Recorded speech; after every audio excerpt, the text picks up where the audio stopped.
Hi friends, আমি Somlata the cake স্টোরিজের তরফ থেকে আবারও একটা নতুন কেকের কাজ তোমাদের সঙ্গে শেয়ার করতে চলে এলাম। এটা আরও এক ধরনের থিম কেকের কাজ। থিম কেক তো তোমাদের বলেইছি আগে যে ফন্ডেন্টের ওপরে করতে পারো, সেমি ফন্ডেন্টেও করতে পারো, স্টিকারেও করতে পারো। তিনটের বাজেট কিন্তু তিন ধরনের হয়। যদি পিওর ফন্ডেন্ট বা ফুল ফন্ডেন্টের কেক হয়, কিন্তু সেই ক্ষেত্রে কিন্তু কেকটা অবশ্যই ভাবে ফুল ফন্ডেন্টের জন্য চকলেট কেক হতেই হয়। চকলেট কেক না হলে কিন্তু সেটা ফন্ডেন্টে ভালো করে তোমরা কভার করতে পারবে না। আর চকলেট কেক বলতে কিন্তু ক্রিম চকলেট কেক না, সেটা প্রপার চকলেট কেক বা গানাচ কেক হতে হয়, তাহলেই কিন্তু ফন্ডেন্টটা ধরতে পারে। সেই ক্ষেত্রে কিন্তু কেকের ওয়েটও অনেকটা বেশি হয়, প্রাইসও কিন্তু বেশি হয়। পার্টিকুলারলি বলতে পারো আমি ফুল ফন্ডেন্ট কেক করি না, যেহেতু একটু ওভার প্রাইসড আমার কাছে মনে হয়। এরপরে আসি semi fondant cake. Semi fondant কেকের ক্ষেত্রে হচ্ছে কেকটা পুরো ক্রিম ফিনিশিং এর উপরে থাকবে, তার উপরে প্রয়োজনীয় যে জিনিসগুলো হবে সেগুলো সমস্ত ফন্ডেন্টে তৈরি করা। সেই ক্ষেত্রে যদি নর্মাল ছোটখাটো জিনিস হয় তাহলে দামটা বাজেটের মধ্যেই থাকে, কিন্তু তোমার ধরো কোনো পুতুল, কোনো মডেল বসছে, কিরকম কনসেপ্টে হচ্ছে তার উপর ডিপেন্ড করে কিন্তু প্রাইসিং হয়।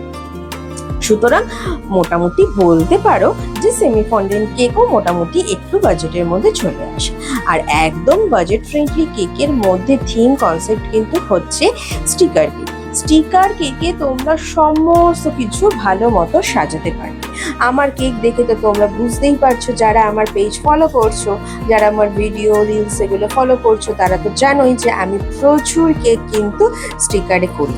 এরকম নয় যে আমি সেমি ফন্ডেন্ট কেক করি না, আমিও কিন্তু প্রচুর সেমি ফন্ডেন্ট কেক করি, কিন্তু অবশ্যই সবাই সবার বাজেটের ওপর ডিপেন্ড করেই কিন্তু অর্ডার দেয়।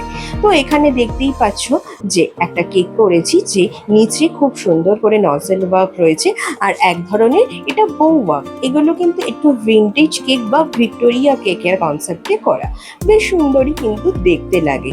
কিন্তু এই কেকগুলোতে একটু বলতে পারো ক্রিম কিন্তু বেশি যায় এই সুন্দর ডিজাইনগুলো করার জন্য। হ্যাঁ, স্টিকার কেক ছাড়াও কিন্তু ক্রিমেরও টোটাল কেক সম্ভব, সেগুলো কিন্তু যথেষ্ট সুন্দর দেখতে হয়, কিন্তু অবশ্যই সেগুলো প্রপার টেকনিক ফিনিশিং না দিলে দেখতে কিন্তু ভালো হয় না। তো এখানে দেখতেই পাচ্ছ যে ব্লু কালারের ওপরে হোয়াইটের একটু কাজ করেছি, অ্যান্ড খুব সুন্দর করে স্টিকারের কাজ করেছি। এই স্টিকারটা কিন্তু একজন বাবার জন্মদিনে করা, বলতে পারো আবার ফাদার্স ডের জন্য বলতে পারো সুপার ফাদার সুপারম্যান এই কনসেপ্টে করা। আর সঙ্গে তো আমি অলওয়েজ হোয়াইট পাল দিই যাতে দেখতে খুব সুন্দর লাগে। কেকটা কেমন হয়েছে অবশ্যই কিন্তু তোমরা কমেন্ট করে জানিও।